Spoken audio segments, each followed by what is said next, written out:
Well, Shabbat Shalom. I assume the masks are muffling y'all. And Shabbat Shalom. There are many funny parts of Fiddler on the Roof. For those of you who are too young to know Fiddler on the Roof, I assume. Yeah. There's a guy named Tevye. I feel so old right now. There's a guy named Tevye who's a hardworking Jewish guy living in the shtetl, so this is Europe. He's just trying to get by, just trying to support his wife and his daughters. He has a lot of daughters. And life is hard. Life is hard in the shtetl. And one night, he gets some good news. He's out carousing with the boys, having a good time. Well, they want to be celebrating, actually. But all of a sudden, they get some bad news. Some local non-Jewish ruffians want to stir up some trouble for the Jews. And it kind of just puts a damper on the whole evening, and everyone just kind of walks home very dispirited. And as he's walking home, Tevye has a conversation with God. He does this often. Tevye and God are kind of like buddies. Tevye often has little comments to make to God throughout the day. And as he's walking home, dejected, Tevye says, "Dear God, did you have to send me news like that today of all days? I know, we're your chosen people, but once in a while, couldn't you choose someone else?" It's funny and poignant because it's Topol as Tevye, and he's brilliant in that role. We're your chosen people, but can't you choose someone else? What does it even mean, chosen people? We're actually kind of famous for that. I mean, it made it into Fiddler. Everyone kind of knows that the Jews are the chosen people. Even the other Abrahamic faiths recognize to some extent that we are God's chosen people. So what exactly is it we've been chosen for? Because plenty of people, Jewish and not, think that we have been chosen to suffer, that God decided that our lives are going to be harder because we're Jews.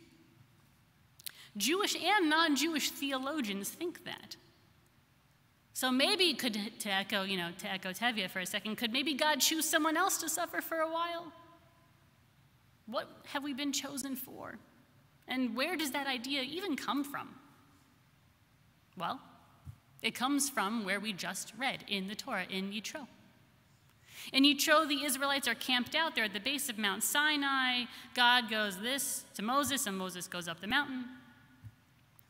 And God says, "Va'ata im shemo tishma'u." Now, if you obey me faithfully, ushmartem et briti, if you keep my covenant, vayitem li skula mikol ha'amim, you shall be my treasured possession among all the peoples. Aw, that's nice. But God continues, "Va'atem tiyu li mamlechet kohanim v'goy kadosh," and you shall be for me a kingdom of kohanim, of priests, and a holy nation. That's it. That's the part. That's where we get the designation of chosen people, which is very pretty, but it still does not actually answer the question, chosen for what? It says, follow my rules. God says, keep my covenant, my brit, and you will be my special people. What does that mean? And do I want to be chosen?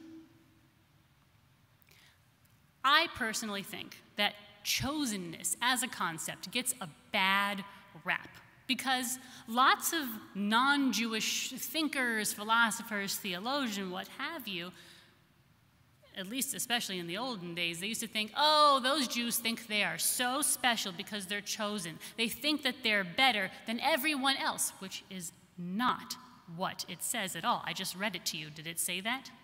No. I can see how they got there, but it's not what it says. And a lot of Jewish theologians, Jewish philosophers are deeply uncomfortable with the whole idea, the entire concept of chosenness. God loves all of the divine children equally, they argue. Certainly doesn't love Jews more than other people. Which, again, I would say the text doesn't say that either. It doesn't say, and I will love you more than everyone else. It does not say that. I just read it. Did it say that? No. Luckily, us Jews have been cracking our heads open over this one for a while. In fact, it's one of the questions our most ancient rabbis puzzled over.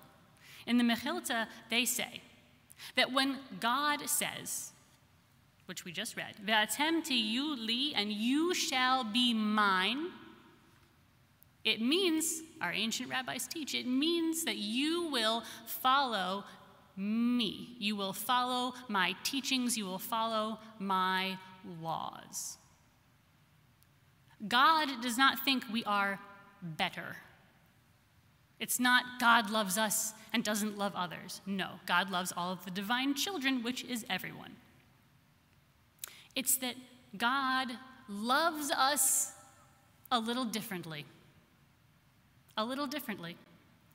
Because we got this very special rule and storybook in there, the Torah. And I think we focus on the wrong part when we read about this idea of chosenness that we see in the Torah today. We focus on the wrong part. God says the whole thing. You will be my treasured possession. You will be this special, this people. But it's contingent on something, on ushmartem et briti. If you Israelites, if you Jews, keep the covenant between us, this means it's not a one-way street. God saying, I choose you. You get this stuff. That's not it. That is not it. That misses the point entirely. God has chosen us for a different kind of relationship. One based on our Torah, our rules and our stories and our values. And like every relationship ever, it is a two-way street. God has chosen us, and we have to choose God too. More specifically, we have to choose to live by the holy values and stories and laws, to keep up our end of the bargain, our part of the covenant. Relationship with God is not a passive thing. We don't just get to sit there and go, yeah, I'm Jewish, and not do anything about it. We have to actively keep our part of the bargain, live our end of the Torah. Now, you should ask yourself, how? Good question. It's very explicit. It is in the text itself. It says it literally right after this. It says literally, ger letoneh, do not oppress the stranger. Lo tieh, lo keshoneh, do not take advantage of the poor among you. Lo tieh acharei rabim, do not side with the mighty and perpetuate wrong, or show deference because of how much or how little someone has. And that's just the rules that come right after this section, and they come right after, which I think drives the point home a little bit. The Torah is very explicit what it means to be a Jew who chooses to live in relationship with God, who chooses to be chosen. It ain't all bagels and cream cheese, guys, what it means to be a Jew. It's not even how strict you keep kosher. Because if you think about it, that stuff isn't actually all that hard compared to other stuff.